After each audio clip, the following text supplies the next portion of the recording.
Selamat datang di channel Simar Imam. Sembari mendengarkan tinggalkan like dan komentarnya bosku. Jangan lupa pasang headset kalian. Siapkan kopi dan camilan. Lupakan pahitnya kehidupan. Mari kita dengarkan sambil rebahan. Bab 1186. Meskipun menurut saya kartu nasib Huanmeng agak konyol. Namun Chen Feng tetap merasa bahwa gadis ini jelas bukan orang biasa. Temperamen sebagian orang hanya dapat dipupuk dalam keadaan khusus tertentu. Sulit membayangkan keluarga seperti apa yang bisa membina wanita yang begitu dingin, misterius, dan anggun. Tak hanya itu, ia juga bisa merasakan kungfu Huanmeng yang bagus. Setidaknya, dia memiliki kekuatan yang kuat. Dan dalam kegelapan, sepertinya ada beberapa orang kuat yang melindungi Huanmeng. Jika tidak, Huanmeng tidak akan bisa sampai di lembah Yagami tempat ikan dan naga bercampur. Tubuh indah seperti itu pasti sudah lama dimakan hidup-hidup.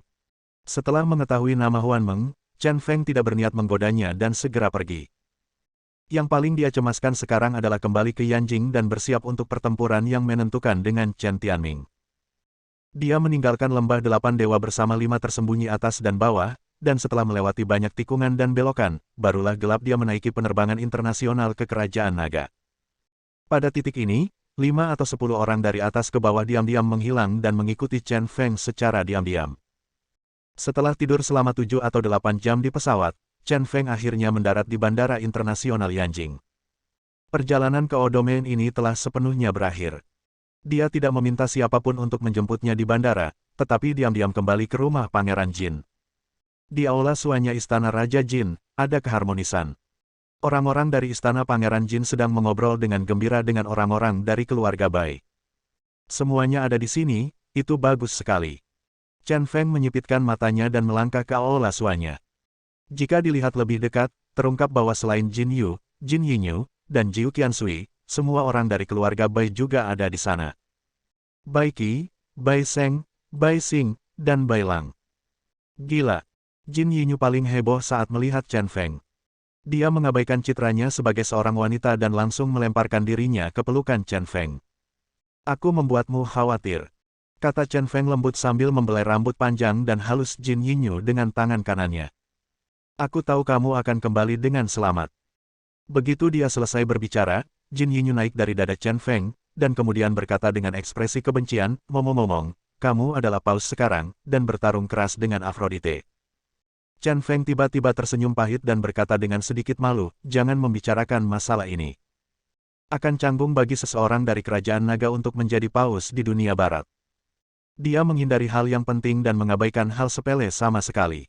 Bicara tentang Aphrodite, dia hanya berharap untuk menghindari kecemburuan Jin Yinyu. Aneh, mengingat karakter Jin Yinyu, dia sepertinya tidak mempedulikan hal-hal tersebut. Pada saat ini, Jin Yinyu cemberut dan berkata, "Jangan khawatir, saya tidak terlalu picik. Saya merasa terhormat bahwa laki-laki saya bisa menjadi paus." Sebenarnya, dia baru saja berpura-pura marah. Bagi wanita manapun, betapapun murah hati dia tidak ingin suaminya terlibat dengan wanita lain. Namun meski cemburu, dia tahu bahwa Chen Feng bukanlah manusia biasa. Chen Feng layak untuk semua wanita di belakangnya dan pantas untuk dicintai oleh wanita-wanita ini. "Kamu gadis, itu yang aku katakan." Chen Feng menyipitkan matanya dan tersenyum, akhirnya merasa lebih santai.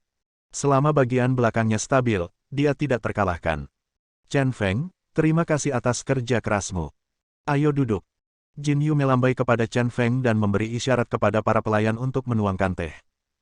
Setelah Chen Feng dan Jin Yinyu duduk, dia melanjutkan, "Kami juga sangat gembira setelah menerima berita bahwa Anda telah menggantikan paus.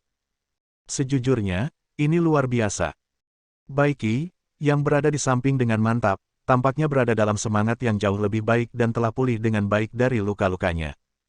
Dia melanjutkan perkataan Jin Yu dan berkata, "Anak kecil, ini semakin luar biasa. Kami semua bangga padamu. Dengan status paus, kamu bisa dikatakan satu orang di bawah 10.000 orang."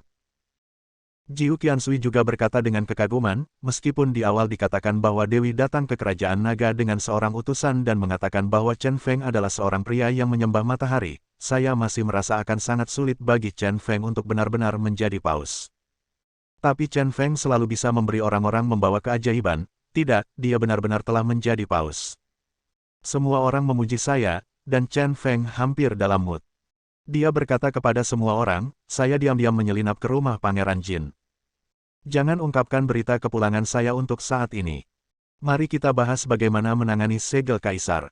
Beberapa hari kemudian, ada dua medan perang dengan Chen Tianming. Tempat pertama adalah Gua Leiyin Kuil Tianlong. Saat mekanismenya terbuka, terserah Anda siapa yang bisa mendapatkan segel kekaisaran. Jin Yu berkata, Anda tidak ada akhir-akhir ini. Tuan Baiki dan saya telah mengoordinasikan penempatan dan telah mengirim orang untuk menjaga Gua Leiyin di Kuil Tianlong. Sebaliknya, sekelompok orang tak dikenal juga ditemukan, memantau Gua Leiyin. Sejak Anda pergi hingga sekarang, segala sesuatu di Gua Leiyin tetap seperti sebelumnya, tanpa ada kecelakaan. Jika keadaan terus seperti ini, kunci untuk merebut segel kekaisaran adalah saat mekanismenya dibuka. Terus terang, itu berarti pertarungan kekuatan keras. Siapapun yang lebih kuat di kedua sisi akan lebih mungkin mendapatkan segel kekaisaran. Pada saat itu akan menjadi pertarungan besar. Setelah mendengar kata-kata Jin Yu, Chen Feng tidak bisa menahan diri untuk tidak mengerutkan kening. Jika Anda ingin langsung ke inti pertarungan, itu ide yang buruk. Terlepas dari banyaknya korban jiwa pada saat itu, keadaan akan sulit dikendalikan dan sulit diprediksi hal-hal tidak terduga apa yang akan terjadi. Jika keadaan menjadi tidak terkendali, dia selalu merasa tidak nyaman. Memikirkan hal ini, dia berkata kepada Bai Xing, Tuan Bai Xing, Anda telah berada di ruang rahasia Gua Leiyin selama bertahun-tahun, dan Anda benar-benar belum menemukan bahwa ada pintu masuk dan keluar lain. Misalnya, bagaimana air mengalir masuk? Bagaimana udara bersirkulasi? Jika kita dapat menemukan satu atau dua lubang, bahkan yang kecil sekalipun, kita mungkin dapat menemukan cara untuk masuk. Jika kita dapat memasuki kamar gelap sebelumnya mekanismenya terbuka, maka Anda bisa mendapatkan segel kekaisaran. Selama dia berhasil, dapat dikatakan bahwa pertarungan putaran pertama dengan Chen Tianming telah dimenangkan. Namun, Bai Xing berkata, Anda tidak perlu mempertimbangkan hal ini. Saya telah tinggal di dalamnya selama lebih dari 20 tahun. Saya dapat dengan bertanggung jawab mengatakan bahwa sama sekali tidak ada jalan lain untuk masuk dan keluar dari kamar gelap. Jika itu benar, ya, nenek moyang kuil Tianlong tidak perlu membuat mekanisme rumit seperti itu. Karena jalan rahasia yang terhubung dengan mekanisme itu adalah satu-satunya pintu masuk dan keluar ke ruangan gelap. Chen Feng tidak bisa menahan cemberut ketika Bai Xing mengatakan ini. Jika ini benar-benar masalahnya, artinya, apakah kita benar-benar harus menunggu sampai mekanisme dibuka untuk melawan Chen Tianming secara langsung untuk merebut segel kaisar? Memikirkan hal ini, dia berdiri dan berjalan mondar-mandir. Semua orang berhenti berbicara dan diam, memberi Chen Feng lingkungan untuk berpikir. Sekitar 3 menit kemudian, Chen Feng berhenti, menatap Bai Qi, dan kemudian berkata kepada Jin Yu, Yang Mulia, saya ingin mengatakan sesuatu kepada keluarga Bai sendirian. Bisakah Anda memberi kami tempat berlindung yang cukup aman? Saya mengetahui dari Senchi bahwa kemungkinan besar dia adalah keturunan klan Ji. Untuk mengetahui identitasnya, satu-satunya cara sekarang adalah menghadapi keluarga Bai secara langsung. Bab 1187. Semua orang cukup terkejut dengan permintaan tiba-tiba Chen Feng. Namun pada akhirnya, Jin Yu melakukan apa yang diinginkan Chen Feng. Tidak ada tempat persembunyian, tapi Jin Yu meninggalkan aula suanya bersama Jiu Qiansui dan Jin Yinyu dan menutup pintu. Saat ini, hanya Chen Feng dan keluarga Bai yang tersisa di ruangan itu. Kakek Bai Qi, apakah kamu merasa lebih baik? Kakek Bai Seng, apakah telingamu? Aula suanya saat ini seperti rumah bagi Chen Feng. Karena yang harus kamu hadapi semuanya adalah anggota keluargamu sendiri. Bai Qi terluka parah di halaman 06, dan telinga Bai Seng dipotong oleh Zheng Nuting di Gua Leiyin. Hal-hal ini membuatnya sangat bersalah. Bai Qi tampak tenang dan berkata dengan tenang, kami baik-baik saja sekarang. Setidaknya, kami semua hidup. Semua ini benar-benar berkat-Mu. Kalimat ini benar-benar diucapkan oleh Bai Qi dari lubuk hatinya. Jika bukan karena Chen Feng, keluarga Bai mungkin tidak akan mampu bertahan dalam perjuangan melawan 3 keluarga besar. Belum lagi Chen Tianming dari klan kekaisaran juga telah mengambil tindakan. Saya, Chen Feng, telah mampu mencapai titik ini selama bertahun-tahun. Saya sangat ingin berterima kasih kepada kalian semua. Tanpa keluarga Bai, tidak akan ada Chen Feng hari ini. Chen Feng tampak sedikit terharu dan berkata dengan penuh rasa terima kasih. Kakek Bai Qi lah yang membimbingnya untuk mulai berlatih seni bela diri, dan keluarga Bai lah yang melindunginya berkali-kali. Dia bisa mencapai posisinya saat ini berkat keluarga Bai. Bai Qi, kedua adik laki-lakinya, dan Bai Lang semuanya terdiam. Kata-kata Chen Feng membuat mereka merasa sangat lega. Kerja keras selama bertahun-tahun tidak sia-sia. Anak kecil, jika kamu ingin mengatakan sesuatu atau menanyakan sesuatu, tanyakan saja. Bai Qi menghela nafas. Jelas bahwa Chen Feng dan Jin Yu pasti sudah mengetahui sesuatu jika mereka ingin berduaan dengan keluarga Bai. Sangat mungkin rahasia yang telah disembunyikan selama bertahun-tahun tidak lagi disimpan.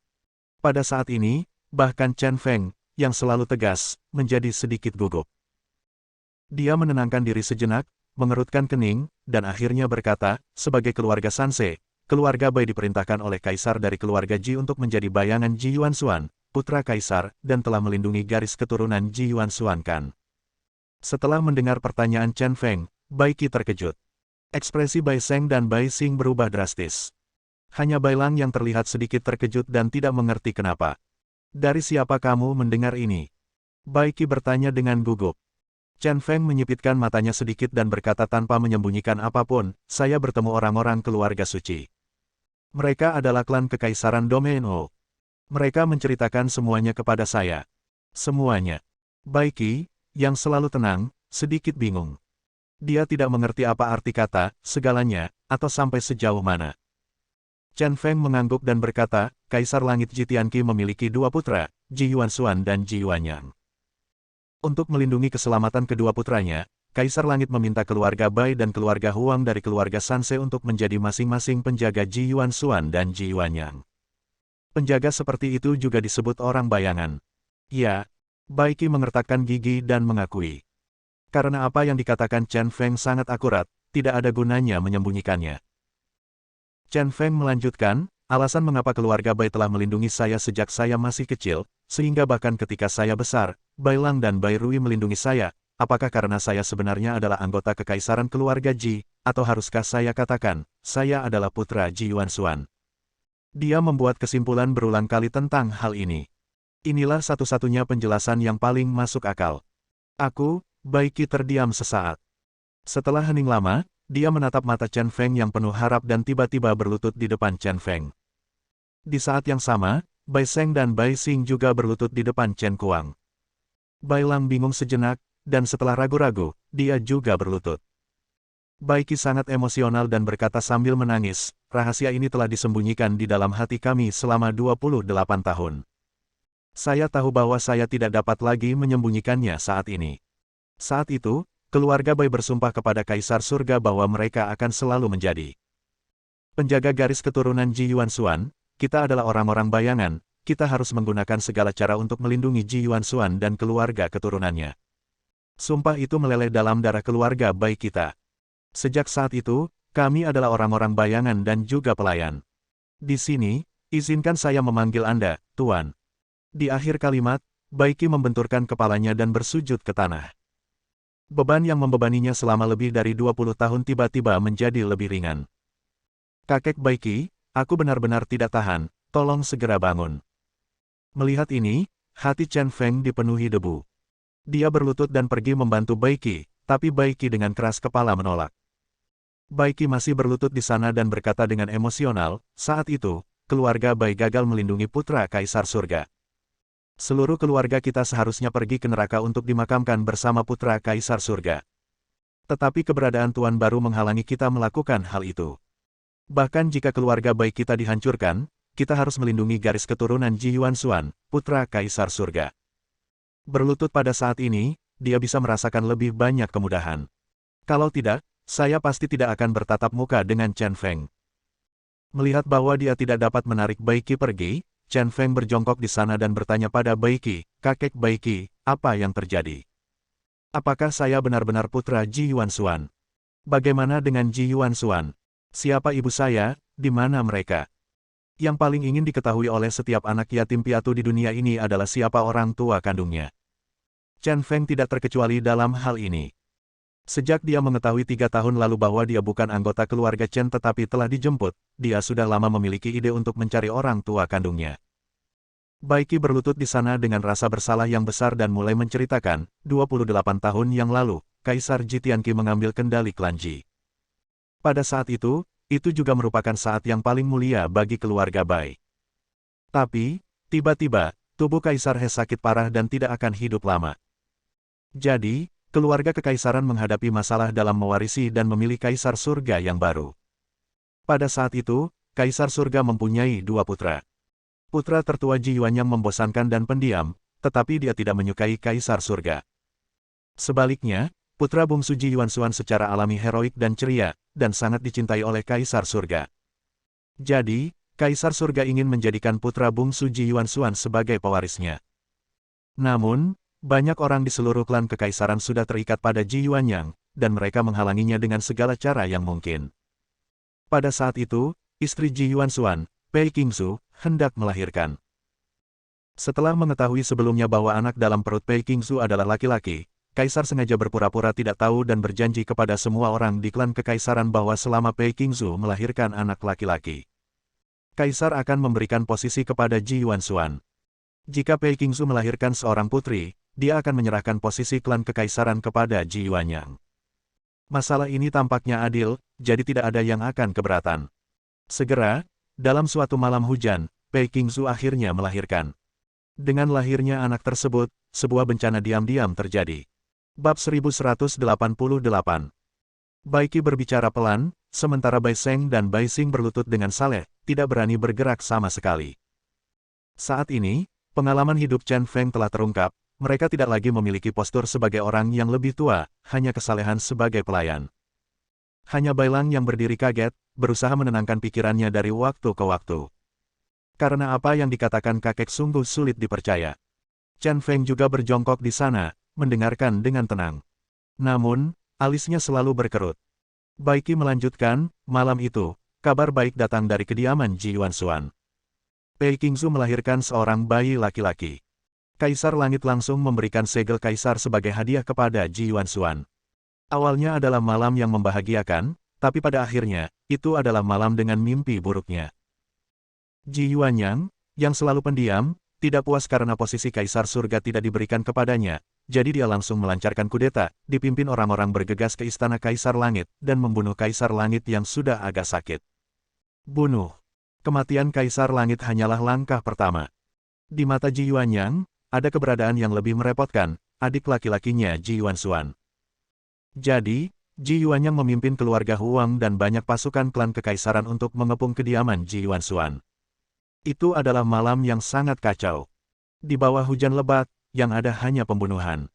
Ada sungai darah dan tumpukan mayat. Akhir ceritanya sangat tragis. Sebagian besar keluarga Bai yang berjumlah lebih dari 100 orang tewas dalam pertempuran itu, dan hanya aku dan Bai Seng, Bai Xing, dan putraku Bai Yan. Apa yang paling membuatku menyesal adalah sebagai orang bayangan, kita gagal melindungi Ji Yuanxuan. Sebaliknya, Ji Yuanxuan membuka jalan bagi kita dengan mengorbankan nyawanya. Ayo, biarkan kita berempat melindungi Pei Qingzu dan bayi yang baru lahir, dan melarikan diri bersama segel kaisar. Chen Feng tidak bisa membantu tetapi sedikit menyipitkan matanya, Ji Yuanxuan adalah pria yang baik. Melarikan diri jauh-jauh, musuh selalu mengejar dari belakang, dan bahaya ada di mana-mana.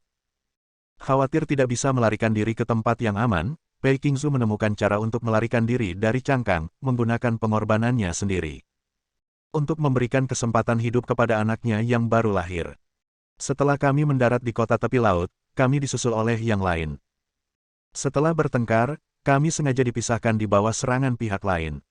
Dan Pei Qingzu berlari menuju tebing tepi laut, di depan para pengejar. Di depannya, dia melompat turun dengan anak palsu di pelukannya. Pengejar menyaksikan pemandangan ini dengan matanya sendiri, berhenti mengejar, dan kembali untuk pulang. Di pada titik ini, kami berempat cukup beruntung untuk bertahan hidup, dan membawa anak itu ke Yanjing. Hati Chen Feng bergetar. Wanita ini sangat mengagumkan. Di Yanjing, saya kenal seorang jenderal, Jenderal Chen Gongmao.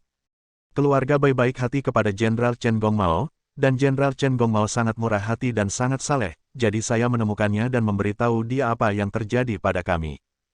Saya menginginkan dia, saya harap dia dapat membantu kita. Jenderal Chen Gongmao langsung menyetujui dan mengatur agar kami hidup mengasingkan diri di Yanjing. Dia diam-diam membesarkan bayi itu dan mengklaim bahwa dia adalah putra keponakannya Chen Ruying. Dengan cara ini, sang anak menjadi anggota keluarga Chen dan dilindungi sepenuhnya. Dan kami berempat, untuk melindungi anak ini, juga menetap di Yanjing, tinggal di sebelah keluarga Chen. Untuk menutupi mata orang lain, kami membiarkan Bai Yan menikah dan memiliki anak, dan melahirkan Bai Lang, Bai Xian dan Bai Rui, dan menjalani kehidupan normal. Setelah mendengar ini, Chen Feng akhirnya mengerti. Dia adalah anak yang baik. Katakan bahwa Pei Qingzu mengorbankan dirinya dan diselamatkan oleh rencana pelarian jangkrik emas. Ayahku adalah Ji Yuanxuan, dan ibuku adalah Pei Qingzu. Dia bergumam dan tiba-tiba tertawa terbahak-bahak. Ada sedikit rasa kasihan dalam tawa itu. Tiba-tiba, tawanya berhenti, dan dia berkata dengan mata muram, Ji Yuanyang. Jika kamu membunuh orang tuaku, aku akan membuatmu mati dengan menyedihkan. Kebencian orang tua tidak dapat didamaikan. Meski ayah dan ibunya tidak membesarkannya, mereka semua mengorbankan diri demi dia. Orang tua seperti itu layak untuk diingat. Setelah menenangkan diri, dia bertanya pada Bai Xing, Tuan Bai Xing, siapakah mayat wanita di ruangan gelap Gua Leiyin? Di mana segel kaisar? Memikirkan kembali semua hal yang dia lihat ketika dia melihat mayat wanita itu, jantungnya mendadak berdebar kencang. Saya selalu merasa begitu akrab dan bersahabat dengan orang itu. Bai Xing menggedor tanah dan bersujud. Dia berkata kepada Chen Feng dengan sangat sedih, mayat wanita itu adalah ibumu Pei Qingzu. Meskipun dia sudah menduganya, Chen Feng tidak bisa menahan perasaan patah hati setelah mendengar berita itu.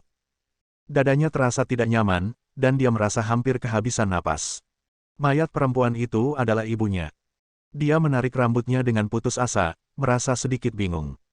Bai Xing melanjutkan, sebagai seorang pelayan, tabu terbesar adalah jatuh cinta pada tuanmu. Namun, hal seperti itu masih terjadi padaku. Aku diam-diam selalu menyukai Qingzu, tetapi Qingzu menjagaku. Para majikan sedang jatuh cinta. Meskipun saya sangat kesakitan, saya juga mendoakan mereka baik-baik saja di hati saya. Karena Tuan Ji Yuanxuan adalah pria yang sangat saya kagumi. Dia bebas dan muda serta benar, dan dia adalah pahlawan dunia. Dia akan melindungi Qingzu, hatiku damai. Jadi aku bersumpah untuk menjaga mereka secara diam-diam. Tetapi malam perselisihan sipil di klan Kekaisaran Ji itu menghancurkan segalanya. Ji Yuanxuan tetaplah orang yang bebas dan tidak terkendali yang sendirian membuka dunia baru bagi Qingzu dan anak-anak mereka. Tetapi kematian Ji Yuanxuan membuat Qingzu berkecil hati. Kecuali anak-anaknya, dia kehilangan semua harapan untuk hidup. Jadi terlepas dari halangan kami, dia menggunakan kematiannya sendiri untuk memberi anak-anaknya kesempatan untuk hidup. Saya mencoba yang terbaik tetapi tidak dapat menyelamatkan nyawa Qingzu. Saya hanya mengambil mayat dari air dan membawa mayat itu ke Yanjing. Adikku dan Chen Gong berpura-pura menjadi jenderal untuk membahas membesarkan anak, tapi aku hanya ingin lindungi Qingzu, meskipun dia hanya mayat. Saya tidak ingin Qingzu membusuk sedikit demi sedikit. Setelah mengetahui bahwa kuil Tianlong memiliki mutiara Xuanli yang dapat mengawetkan mayat, saya membawa mayat itu, berlutut sepanjang siang dan malam di kuil Tianlong. Kegigihan saya menggerakkan kepala biara dan melaporkan masalah ini ke istana Pangeran Jin. Akhirnya, melalui mediasi Jenderal Chen Gongmao, kami mencapai kesepakatan dengan Pangeran Jin yang masih hidup pada saat itu, dan Qingzu dimakamkan di ruangan gelap Gua Leiyin dan mengawetkan tubuhnya dengan mutiara Xuanli. Dan aku, untuk melindungi Qingzu, telah tinggal di ruangan gelap ini selama lebih dari 20 tahun. Adapun segel kaisar, itu awalnya bersamamu. Saat masih bayi, setelah beberapa diskusi di antara kami menempatkan segel kekaisaran di kamar gelap Gua Leiyin, di bawah bantal di peti mati bambu hijau. Setelah mendengarkan cerita Bai Xing, Chen Feng menceritakan keseluruhan ceritanya, akhirnya mengerti. Sepertinya ayahnya juga pria yang tangguh. Dan ibunya juga merupakan pahlawan di kalangan wanita. Dia bangga memiliki orang tua seperti itu. Satu-satunya hal yang disayangkan adalah saya tidak bisa memanggil mereka ibu dan ayah di depan mereka. Dia merasa berat dan berkata dengan sangat bersemangat, apapun yang terjadi, kita tidak boleh membiarkan orang-orang dari klan kekaisaran melihat tubuh ibuku dan mengambil segel kekaisaran. Kali ini, aku akan membiarkan orang-orang dari klan kekaisaran memperhatikan dengan baik tentang apa itu dewa kematian. Kami akan membuat Ji Yuanyang dan keluarganya membayar harga yang mahal. Bab 1189. Setelah berbicara dengan keluarga Bai, Chen Feng akhirnya mengetahui segalanya. Dia adalah keturunan klan Kekaisaran Ji dan putra Ji Yuanxuan dan Pei Qingzu. Alasan mengapa ia menjadi yatim piatu adalah karena perebutan posisi kaisar klan kekaisaran. Pelakunya, Ji Yuanyang, kejam. Bunuh ayahmu dengan tanganmu sendiri dan bunuh saudara-saudaramu. Binatang buas seperti itu harus benar-benar dipotong-potong dengan 1000 potongan. Memikirkan hal ini, dia mengepalkan tangannya erat-erat, tulangnya retak, dan kuku jarinya menusuk daging telapak tangannya. Apakah aku punya nama saat itu? Siapa namaku? Chen Feng tiba-tiba bertanya, tubuhnya gemetar tak terkendali. Rasa rindu ini membuat jantungnya berdebar sangat kencang. Ibarat benda terapung, ia akan menemukan akarnya. Baiki mengangkat kepalanya, bibir atas dan bawahnya bergetar, dan berkata dengan antusias, Ji Yeyu. Ayah dan ibumu memilih yang ini bersama-sama. Ayahmu adalah pria romantis yang menyukai langit malam yang tenang, jadi dia memilih kata langit malam. Dan ibumu, yang menyukai sayap kebebasan, mengambil kata, Yu. Namamu akan menjadi Ji Yeyu. Ji Yeyu Ji Yeyu. Gumam Chen Feng di mulutnya, sering mengulangi namanya semua lebih. Saat dia berbicara, dia tersenyum ringan. Sepertinya dia melihat sebuah rumah kecil di mana ayah dan ibunya melambai kepadanya dan memanggil namanya terus-menerus. Yeyu Yeyu. Berulang kali, sangat nyaman dan hangat. Ngomong-ngomong, sebelum Kingsu memutuskan untuk mati, dia merekam pesan untukmu di kaset. Juga, ketika dia melarikan diri, dia meninggalkan foto yang diambil bersamamu di studio foto. Bai Xing mengangkat kepalanya dan tangannya gemetar, mengeluarkan bungkusan kecil berwarna merah dari tangannya. Setelah dibuka, di dalamnya ada foto yang menguning dan tua, serta tape repeater tua. Kaset sudah terpasang di repeater. Chen Feng mengambil bungkusan merah dan mengambil foto yang menguning, matanya tiba-tiba menjadi lembab. Foto dalam kondisi sangat bagus, sangat jernih, namun agak menguning. Dalam foto tersebut, seorang wanita yang sangat cantik dan anggun sedang tersenyum dan menatap ke dalam pelukannya. Dalam gendongannya, ia menggendong bayi yang dibalut lampin. Bayi itu mengulurkan tangannya, seolah berusaha meraih wajah wanita itu. Senyuman sederhana memenuhi wajah berdaging itu. Momen itu diabadikan dengan sangat indah, dengan kehangatan di mana-mana. Secara emosional sudah diambang kehancuran, Chen Feng menahan air mata. Wanita di foto adalah wanita yang terbaring di peti mati di kamar gelap Gua Leiyin. Itu ibunya. Dan bayi di foto itu adalah dirinya sendiri. Ada baterai di repeater dan Anda dapat memutarnya langsung. Bai Xing mengingatkan Chen Feng bahwa alasan mengapa ada baterai di repeater adalah karena dia sesekali ingin mendengarkan suara Pei Qingsu. Oleh karena itu, setiap agen mulai berbelanja, ia akan membeli baterai. Chen Feng mengambil repeaternya, pemain kuno ini digunakan untuk mendengarkan musik dan bahasa Inggris ketika dia masih sangat muda, sudah lama dihilangkan. Dia menemukan tombol play dan menekannya dengan sekali klik. Dua lingkaran kecil di tengah kaset mulai berputar dan mengeluarkan suara mendesis. Pada saat ini, suara seorang wanita yang sangat jernih keluar. Xiao Yeyu, aku ibu. Ayahmu dan aku memberimu namamu bersama. Menurut kami itu keren. Ngomong-ngomong, ibu harus memuji dirinya sendiri terlebih dahulu. Sebelum melahirkanmu, tapi aku telah melakukan banyak hal pekerjaan rumah. Mengganti popok dan membuat susu bubuk tidak masalah. Aku juga membelikanmu kereta dorong super bergaya untuk mengajakmu jalan-jalan. Kamu pasti sangat tampan. Sayang sekali semuanya sepertinya sudah tidak dipakai. Tapi itu tidak masalah, ibu bisa membayangkannya. Yah, bayangkan kamu belajar berjalan, bayangkan kamu memanggilku ibu, bayangkan kamu pergi ke sekolah, bayangkan kamu dengan nakal menendang bola dan memecahkan kaca. Dapat membayangkan kamu melakukan hal-hal buruk dan dihukum oleh ayahmu, dan aku menyombongkan diri di pinggir lapangan. Aku membayangkan memasak untukmu dan ayahmu, membayangkan keluarga kita yang beranggotakan 3 orang bepergian, membayangkan mendengarkanmu bercerita tentang gadis yang kamu sukai terus, membayangkan kamu punya pacar. Hari-hari dalam imajinasiku sungguh indah, tapi semua ini hanya imajinasi. Ikuti kakek dan paman keluarga Bai, kamu harus taat, makan enak dan tetap sehat, bersikaplah optimis dan ceria, dan percayalah pada masa depan, kapanpun waktunya. Yah, jangan salahkan ibu karena mengomelimu, karena aku hanya bisa menggunakan kesempatan ini untuk mengucapkan kata-kata ini kepadamu untuk selamanya. Oh, kepalaku tiba-tiba kosong sesaat, aku benar-benar tidak tahu harus berkata apa.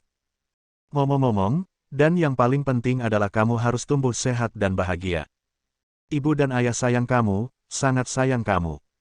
Ketika suara berulang datang dari repeater lagi, pada saat itu, Chen Feng tidak bisa lagi menahan air matanya. Air mata jatuh dan seluruh tubuhnya gemetar. Mulutnya terbuka, histeris, tetapi dia tidak bisa mengucapkan sepatah kata pun. Setelah sekian lama, Crazy Chen perlahan-lahan menenangkan emosinya. Dia berdiri dan berkata kepada Baiki dan yang lainnya, kalian semua juga bangun. Mari kita duduk dan berbicara. Saya masih memiliki beberapa pertanyaan untuk ditanyakan. Ngomong-ngomong, Tuan Bai Xing, saya akan mengambil foto ini dan pengulang. Ini adalah peninggalan penting ibunya, dan ini adalah harta spiritual terpentingnya saat ini. Bai Xing buru-buru berkata, inilah yang Kingsu tinggalkan untukmu, dan itu harus diberikan kepadamu. Tuan Bai Xing. Suara Chen Feng tiba-tiba berubah dingin, dan dia berkata dengan tegas, bisakah kamu menghentikan panggilan Kingsu? Ibuku adalah Ratu Suci Tianji, dan dia juga tuanmu. Bagaimana bisa ada pelayan yang menyapa tuannya dengan penuh kasih sayang? Aku ingin mengatakan ini sekarang, tapi aku terus menahannya. Tapi sekarang, saya akhirnya tidak tahan lagi. Setiap kali dia mendengar Bai Xing memanggil ibunya Kingsu, dia merasa sangat jijik. Bai Xing tampak panik, berbaring di tanah dan menggaruk tanah dengan tangannya. Kemudian dia berkata dengan bingung, saya lupa tentang hubungan antara superioritas dan inferioritas. Saya tidak pantas memanggil Ratu Suci Tianji dengan penuh kasih sayang. Setelah mengatakan ini, saya tidak tahu mengapa, tetapi saya merasa sangat sedih. Baiki di samping berkata dengan cepat, panggilan Bai Xing untuk Ratu Suci Tianji memang tidak pantas dan harus diperbaiki. Keluarga Bai kami akan selalu menjadi pelayan klan kekaisaran, dan kami juga merupakan orang bayangan dari garis keturunan Ji Yuanshuan. Mulai sekarang, semua identitas telah terungkap. Chen Feng, izinkan kami memanggilmu Tuan. Mulai sekarang, kami, keluarga Bai, harus mematuhi perintah. Chen Feng menghela nafas, suasana hatinya sangat mereda, dan kemudian dia berkata, karena saya adalah masternya, perintah pertama adalah kalian semua bangun, duduk dan berbicara. Baiki dan yang lainnya saling memandang, lalu berdiri setelah ragu-ragu. Setelah bangun, mereka semua berteriak serentak, terima kasih, Tuan. Kemudian mereka semua duduk. Chen Feng menambahkan, perintah kedua juga sangat sederhana, yaitu kapanpun dan dimanapun, jangan panggil saya Tuan. Semua gelar sama seperti sebelumnya. Ini juga untuk melindungi identitas kita. Ya. Setelah itu ragu-ragu, Baiki memimpin dalam memimpin. 3 orang lainnya juga menggema.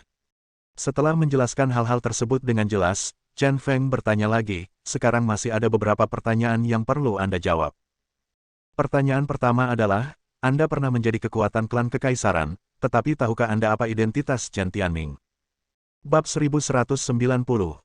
Identitas Chen Tianming hanya bisa digambarkan sebagai aneh. Meski Chen Tianming sedikit lebih tua darinya, ia dan Chen Tianming bisa dianggap tumbuh bersama. Saya telah memanggilnya kakak selama 25 tahun. Baru setelah insiden Tianshui dia menyadari bahwa dia bukan dari keluarga Chen, jadi dia berhenti memanggil saudara laki-laki Chen Tianming. Itu akan aneh. Mengapa pria yang telah dipanggil saudara selama 25 tahun ini tiba-tiba menjadi anggota klan kekaisaran? Sekarang identitas Chen Tianming hampir pasti berasal dari klan kekaisaran, dan statusnya sangat rumit. Dia dapat memerintahkan Zheng Rong untuk menjadi stafnya, dan dia dapat memerintahkan 10 tetua Xuan Hong. Selain 10 tetua Xuan Hong, mereka juga dapat membuat Ling Yang dan Si Guangji, salah satu dari 5 kekuatan tempur pamungkas klan kekaisaran, mengikutinya. Dengan identitas seperti itu, mereka jelas merupakan eksistensi terkemuka di klan kekaisaran. Makhluk teratas dari klan kekaisaran, tuan muda tertua dari keluarga Chen. Tidak peduli bagaimana Anda memikirkannya, kedua identitas ini tidak dapat digabungkan. Sungguh menakjubkan, kedua identitas ini kini benar-benar menyatu.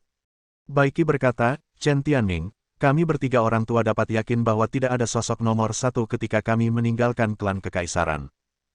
Mengenai Chen Tianming, dia, Bai Sheng dan Bai Xing juga mendiskusikannya, tetapi tidak ada hasil.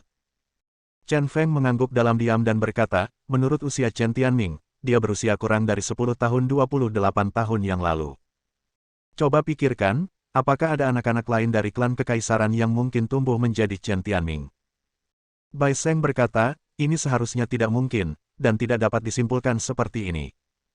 Kunci masalahnya adalah sebelum Anda pergi ke keluarga Chen sudah memiliki Chen Tianming. Saat itu, Chen Tianming sedang belajar di sekolah dasar selama beberapa tahun. Jadi seharusnya bukan klan kekaisaran yang mendorong Chen Tianming ke dalam keluarga Chen.